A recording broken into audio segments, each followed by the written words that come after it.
بسم الله الرحمن الرحيم.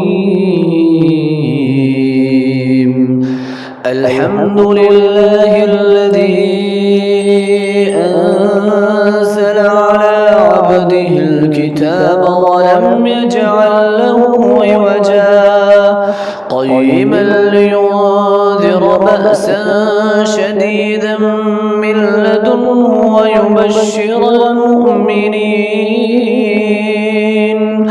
ويبشر المؤمنين الذين يعملون الصالحات أن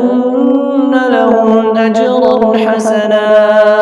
ماكثين فيه أبدا وينذر الذين قالوا اتخذ الله ولدا ما لهم به من علم ولا لآبائهم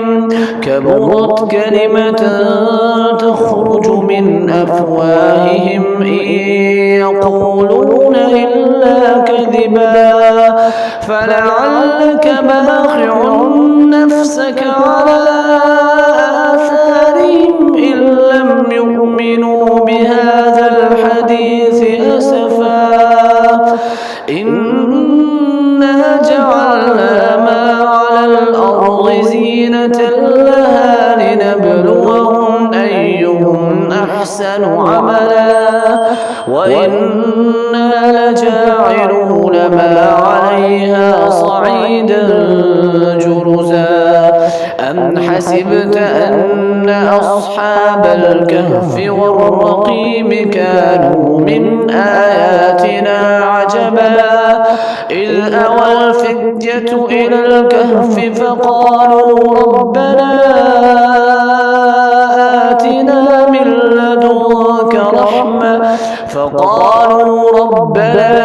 آتنا من لدنك رحمة